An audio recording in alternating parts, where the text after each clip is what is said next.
अच्छा, बिस्मिल्लाहिर्रहमानिर्रहीम। आज हमारा जो टॉपिक है वो है determination of mass charge to mass ratio. ठीक है, आप इलेक्ट्रॉन का आज हम चार्ज टू मास रेशियो देखेंगे। ठीक है, कि हमारे पास इलेक्ट्रॉन का चार्ज टू मास रेशियो क्या है जब वो किसी सर्कुलर पाथ में क्या होता है, मोशन करता है। इससे पहले हमने टॉपिक पढ़ा था कि एक चार्ज सर्कुलर मोशन किस तरह परफॉर्म करता है मैग्नेटिक फील्ड में, तो हमने डिटेल से पढ़ा था। ठीक है, उसके बाद हमारे पास आ रहा है कि चार्ज टू मास रेशियो क्या होगा कि जब एक इलेक्ट्रॉन क्या हो रहा है, इस सर्कुलर मोशन परफॉर्म कर रहा है, तो इस चार्ज का जो चार्ज टू मास रेशियो है वो क्या है, मतलब E/m रेशियो। ये ऑलरेडी हमारे पास तकरीबन फर्स्ट ईयर के केमिस्ट्री में इसके प्रूफ है। ठीक है, फर्स्ट ईयर के केमिस्ट्री में इसका प्रूफ है। तो यहाँ पे हमारे पास इसका सिर्फ वेलोसिटी के लिए प्रूफ है। हम वेलोसिटी को प्रूफ करेंगे कि इसके वेलोसिटी किस तरह होगी और E/m रेशियो क्या होगी, क्योंकि वहां पे आप देखते हैं तो वहां पे हम रेडियस को भी कैलकुलेट करते हैं। ठीक है, रेडियस को और बाल्मर सीरीज और पास्टल सीरीज और लाइमर सीरीज और ये सब हमारे पास वहां पे आते हैं। लेकिन यहाँ पे फिजिक्स में हमारा वो काम नहीं है। जितना हमारे बुक में है, बुक में हमारा क्या है, E/m रेशियो है, उसका फार्मूला है और साथ में हमारे पास उसकी वैल्यू है, और वेलोसिटी के लिए हम क्या निकालेंगे, फार्मूला निकालेंगे।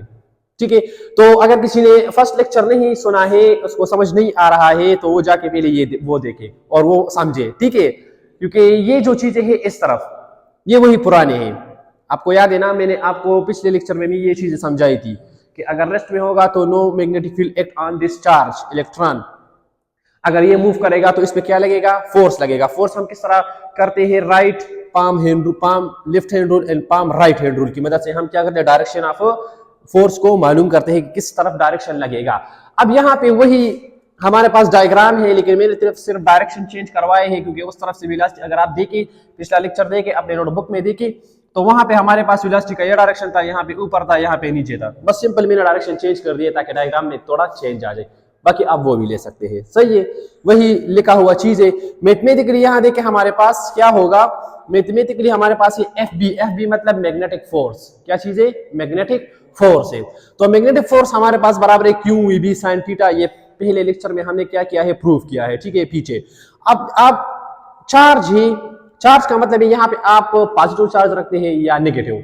तो नेगेटिव की बात हम करेंगे तो इलेक्ट्रॉन की बात होगी, तो मैंने Q की जगह E लिख दी। एक ही बात है ना, दोनों चार्ज है, ये इलेक्ट्रॉन में भी चार्ज होता है ना, तो -EVB sin 90 आ गया। sin 90 क्यों है, क्योंकि कल भी मैंने आपको बताया था और आज भी बता रहा हूं कि वेलोसिटी जब हम इलेक्ट्रॉन को इंटर करते हैं इस मैग्नेटिक फील्ड में, तो वो परपेंडिकुलर होंगे। परपेंडिकुलर का मतलब है कि दोनों के दरमियान 90 एंगल होगा। अगर हमारे पास मैग्नेटिक फील्ड अंदर है तो आप चार्ज को ऐसे एंटर कर रहे हैं तो देखिए 90 एंगल, अगर बाहर भी है फिर भी ऐसे एंटर करेंगे तो 90 एंगल बनेगा। ठीक है, तो हमारे पास जो थीटा है साइन थीटा, वो क्या आएगा, 90 आएगा। अब आपको पता है साइन 90 1 के बराबर है। किसके बराबर है, 1 के बराबर है। तो 1 अगर आप इसके साथ लगाए, आप यहाँ पे लिखे खेरे के साइन 90 इज इक्वल टू 1। तो अगर आप वहां पे 1 पुट करें, इसके साथ 1 मल्टीप्लाई हो जाए तो ये आ जाएगा। मैं हमारे पास आ गया FB is equal to -EVB। अब यहाँ मैंने माइनस को क्या कर दिया, इग्नोर कर दिया। क्या कर दिया, इग्नोर कर दिया। वैसे इलेक्ट्रॉन पे माइनस चार्ज होता है, लेकिन हम यहाँ पे क्या कर देते हैं, इग्नोर कर देते हैं, नहीं लिखते। इसको हमने नाम दिया है इक्वेशन 1। अब आप देखिए यहाँ पे ये इलेक्ट्रॉन है, हमने इलेक्ट्रॉन की बात करेंगे क्योंकि चार्ज दिया है तो -E तो इलेक्ट्रॉन। अब जब ये इलेक्ट्रॉन ये चार्ज इस तरह सर्कुलर मोशन परफॉर्म कर रहा है, ठीक है, तो आपको पता है कि एक बॉडी जब सर्कल में घूमती है तो उस पर कौन सा फोर्स लगता है, सेंट्रीपिटल फोर्स। मतलब सेंट्रीपिटल फोर्स की वजह से जो चार्ज है वो इस सर्कल में क्या हो रहा है, घूम रहा है। अगर सेंट्रीपिटल फोर्स नहीं होता तो ये चार्ज कभी भी सर्कुलर मोशन परफॉर्म नहीं करता। मतलब मैग्नेटिक फोर्स हमारे पास बराबर होगा किस चीज के, सेंट्रीपिटल फोर्स के। ठीक है, तो देखिए मैंने लिखा है यहाँ पे FB is toward at every point, at the center at every point and act as a centripetal force। मतलब सेंट्रीपिटल फोर्स का फार्मूला आपको पता है, फर्स्ट ईयर में इसको हम प्रूव करते हैं चैप्टर नंबर 5 में, mv² divided by r। Equation number 2 हो गया। अब हमने कहा कि FB और FC दोनों बराबर है, तो FB is equal to FC। FB किसके बराबर है, EVB इसके बराबर है। ठीक है, EVB। और FC किसके बराबर है, mv² divided by r। So EVB is equal to mv² divided by r। एक स्क्वायर एक v के साथ कैंसिल हो जाएगा, तो यहाँ पे EB रह गया और इस पे यहाँ पे mv डिवाइडेड बाय r रह गया। अब हमें चार्ज टू मास रेशियो चाहिए। क्या चाहिए, चार्ज टू मास। अगर आपको याद है तो ये इक्वेशन पिछले टॉपिक में भी आया था, लेकिन वहां से हमने रेडियस को फाइंड किया था। किसको फाइंड किया था? रेडियस को। यहाँ पे हमें चार्ज टू मास चाहिए, मतलब ऊपर इलेक्ट्रॉन आएगा ई, नीचे एम आएगा, ठीक है। तो देखिए ई इस तरफ है, एम उस तरफ है। एम यहाँ मल्टीप्लीकेशन में, यहाँ की क्या हो जाएगा? डिवीजन में। और बी यहाँ मल्टीप्लीकेशन में, यहाँ की क्या हो जाएगा? सॉरी, यहाँ पे मल्टीप्लीकेशन में, यहाँ के किस चीज में हो जाएगा? डिवीजन में हो जाएगा। तो देखिए ई बाय एम, एम यहाँ आके डिवीजन में हो गया और वी अपनी जगह पे बी आर, और बी यहाँ से मल्टीप्लीकेशन में वहां डिवीजन में चला गया। अगर आपको ये नहीं आता तो आप divide both side by B, और divide both side by B, ठीक है। और यहाँ पे बी क्या करें? Divide both side by M करें। अगर आप डायरेक्ट करें तो कोई मसला नहीं है, ठीक है। तो देखिए चार्ज टू मास रेशियो मेरे पास आ गया E by M. E is a charge, M is a mass, ठीक है, is equal to V B R. V क्या है? वेलोसिटी है। बी क्या है? मैग्नेटिक फोर्स है या फील्ड है। और आर क्या है हमारे पास? रेडियस। ये कितने दूर ये घूम रहा है, ठीक है, इस मैग्नेटिक फील्ड में। This is charge to mass ratio for electron. ये इलेक्ट्रॉन के लिए है, ठीक है, क्योंकि ई है। अब यहां पे इस फार्मूले से अगर केमिस्ट्री की हम बात करें फर्स्ट ईयर की, तो पेपर में आपसे ये भी कह सकता है कि find the velocity of e by m. Radius क्या होगी, ठीक है, रेडियस क्या होगी हमारे पास। और आपसे ये भी पूछ सकता है कि फाइंड द मैग्नेटिक फील्ड, या मैग्नेटिक फोर्स भी फाइंड करके कितना मैग्नेटिक फोर्स, यहाँ पे कितना फील्ड है, फोर्स कितना लग रहा है। तो आप हमारे बुक में, मतलब सेकेंड ईयर के आपके इस लेक्चर में रेडियस और बी का मतलब कोई डेरिवेशन नहीं है। बस आपको सिर्फ ये बताया है कि बी को हम किस तरह फाइंड करते हैं, सिर्फ वो एक लाइन लिखा है। तो बी को इन लोगों ने एक अपरेटस का नाम दिया है, हेमहोल्ड अपरेटस, ठीक है। हेमहोल्ड कॉइल अपरेटस है जिसको हम हेमहोल्ड कॉइल कहते हैं। तो उस अपरेटस की मदद से हम यहाँ पे क्या करते हैं? मैग्नेटिक फील्ड को फाइंड करते हैं। बाकी इसका प्रूफ है, ठीक है, वो केमिस्ट्री में है। तो यहाँ पे प्रूफ नहीं है, तो इसका मतलब प्रूफ की जरूरत हमें यहाँ पे नहीं है, ठीक है। रेडियस का क्या है? तो रेडियस भी हम केमिस्ट्री में कैलकुलेट करते हैं कि रेडियस कितना होना चाहिए, ठीक है। बाल्मर, पास्टन और लेमर सीरीज और मेटा आई आर और विजिबल रेंज, ये सारे होते हैं, ठीक है। तो रेडियस के लिए देखिए लिखा है to calculate value of radius path. इस सेंटर से कितना रेडियस है, ठीक है, ये किस तरह हम फाइंड करेंगे? और is illuminated by filling H2 hydrogen gas, ठीक है, हीलियम और आर्गन गैस। मैं एक क्या करता हूं, ये आपको पता है कि हम जब वहां पे वो केमिस्ट्री में पढ़ते हैं तो हम एक ट्यूब लेते हैं।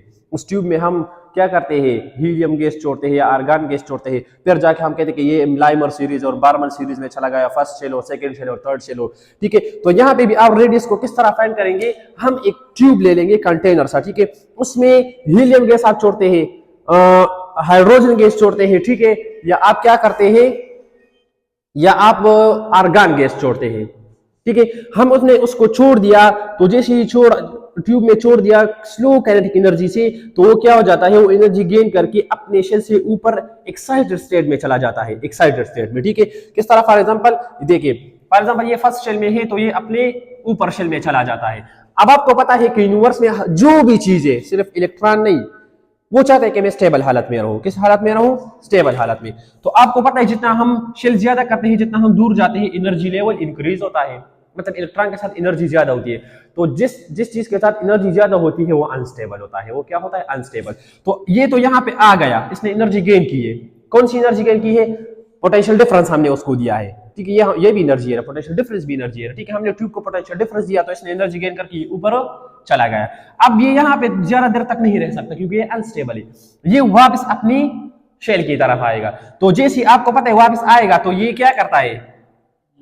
हाँ, एनर्जी लॉस करता है लाइन स्पेक्ट्रम को। और आपको पता है लाइन स्पेक्ट्रम विजिबल रेंज में होते हैं, ठीक है। तो जैसे ही ये वापस आता है, ठीक है, वापस आता है अपने डी एक्साइटेड स्टेट में, तो ये क्या करता है? रेस को इमिट करते हैं। तो जैसे इमिट करते हैं तो विजिबल रेंज में होते हैं, तो हमें ये पाथ नजर आ जाता है, हमें ये पाथ नजर आ जाता है। तो हम उस पाथ का जो डायमीटर है वो क्या करते हैं? फाइंड करते हैं। रेडियस इज डायमीटर, और फिर डायमीटर से रेडियस को फाइंड करना आसान है। रेडियस क्या होता है? Half of the diameter. Diameter को 2 पे डिवाइड करो तो आपके पास रेडियस मिल जाएगा। तो इस तरीके से हम क्या करते हैं? रेडियस को मालूम करते हैं, ठीक है।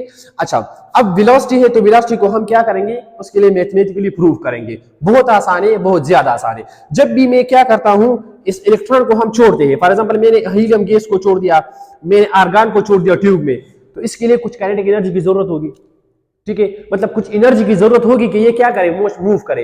तो इसको हम क्या देंगे? पोटेंशियल डिफरेंस देंगे। मतलब वोल्टेज देंगे ना, पोटेंशियल डिफरेंस का मतलब है कि हम कोई सोर्स लगाएंगे, बैटरी सेल जो भी है वो लगाएंगे, ठीक है। तो देखिए टू एक्सेलरेट इलेक्ट्रॉन, इलेक्ट्रॉन को एक्सेलरेट करने के लिए we need potential difference V, हमें क्या चाहिए, potential difference we.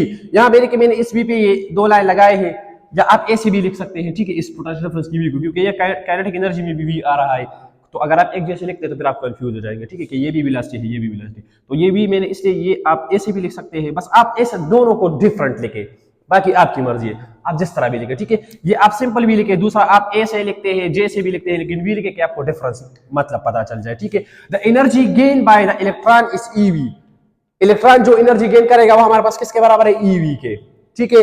This appear as kinetic energy, तो जब वो क्या करेगा, एनर्जी गेन करेगा इलेक्ट्रॉन, तो इलेक्ट्रॉन मूव करेगा ना, और मोशन की वजह से जो एनर्जी होती है उसको हम क्या कहते हैं, काइनेटिक एनर्जी कहते हैं, क्या कहते हैं, काइनेटिक एनर्जी कहते हैं, ठीक है।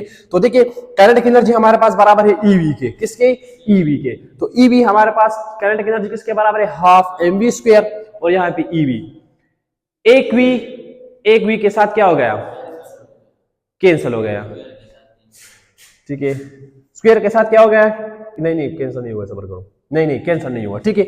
यहां देखिए हमें v चाहिए, वेलोसिटी, तो m यहां मल्टीप्लिकेशन में, वहां जाके क्या हो जाएगा, डिवीजन में, और 2 डिवाइड में है, वहां जाके क्या हो जाएगा, मल्टीप्लिकेशन में, ये इस तरह है ना, देखिए M V square divided by 2 को बाहर करो तो 1/2 हो जाएगा, मतलब डिवाइड में है, ठीक है।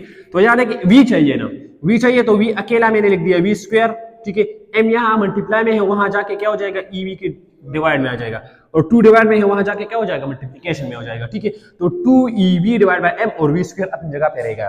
अब हमें v स्क्वायर नहीं चाहिए, हमें v चाहिए, तो taking under root on both side, ठीक है। तो बोथ साइड पे आप क्या ले, अंडर रूट ले स्क्वायर, और स्क्वायर रूट खत्म, ठीक है। तो भी हमारे पास उसके स्क्वायर रूट आ जाएगा, v is equal to 2ev m, ये under root, this is to find the velocity of this electron, this is the formula to find the velocity of electron या charged particle, ठीक है।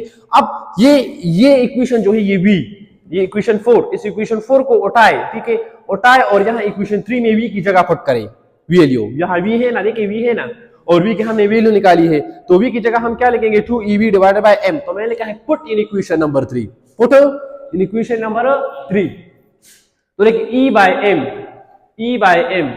v की 1 br, क्योंकि बाहर है उसी में, तो मैंने 1 और br लिख दिया, क्योंकि डिवीजन में है तो ऊपर 1 लिख दिया, ठीक है। v की जगह मैंने क्या लिख दिया, 2ev divided by m, 2ev divided by m under root, सही है। अब यहां देखिए स्क्वायर ऑन बोथ साइड, आप बोथ साइड पे क्या ले, स्क्वायर ले रहे, तो e स्क्वायर m स्क्वायर, 1 और b स्क्वायर r स्क्वायर, यहां पे स्क्वायर ले तो स्क्वायर रूट और स्क्वायर खत्म हो जाएगा, तो 2ev डिवाइडेड बाय m। अब यहां पे देखिए स्क्वायर है m का, यहां सिंपल m है, एक m स्क्वायर के साथ खत्म, एक e एक स्क्वायर के साथ खत्म, तो ये e बाय m क्या रहेगा, सिर्फ 2v रहेगा, और v square into r square. This is the final equation of charge to mass ratio, और उसकी वैल्यू हमारे पास बराबर है 1.7588 मल्टीप्लाइड 10 टू पावर 11 कूलम पर केजी। चार्ज का यूनिट क्या है, कूलम है ना, और मास का क्या है, केजी, तो कूलम पर KG. This is the final equation, ठीक है। अगर कोई क्वेश्चन है तो पूछे शाबाश।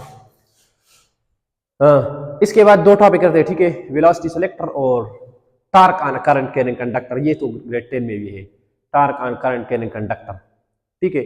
और फिर गैल्वेनोमीटर है, फिर एमीटर है, फिर एवोमीटर है, फिर कन्वर्जन है, गैल्वेनोमीटर इनटू एमीटर और एवोमीटर टू मिलीमीटर, और ये सारे तो वो थ्योरेटिकल है, वो आसान है, ठीक है। तो इंपॉर्टेंट टॉपिक है, ठीक है, ये बहुत ज्यादा इंपॉर्टेंट है, आपको पता है कि ये फर्स्ट ईयर में भी आता है पेपर में बाजों का, लेकिन यहाँ पे भी इंपॉर्टेंट है क्योंकि इसमें कैलकुलेशन है।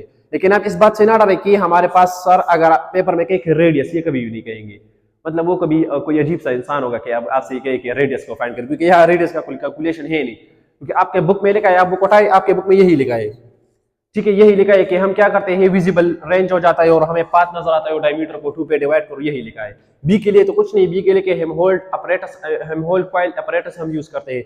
तो अगर पेपर में आएगा तो आप लिखोगे तो सारा ये भी लिखेंगे, लेकिन अगर पेपर में सिर्फ आए कि find the velocity of E by m ratio, तो फिर आप सिर्फ यही से करेंगे, ठीक है ना, यही से करेंगे। और अगर आपसे कहे कि नहीं चार्ज टू मास रेशियो भी करो साथ में वेलोसिटी भी करो, तो फिर आपने सारा लिखना है, ठीक है, समझ गए, चलिए अच्छी बात है। नेक्स्ट टॉपिक पढ़ते हैं, ठीक है, वेलोसिटी सेलेक्टर। माशाल्लाह माशाल्लाह। गंजेश खां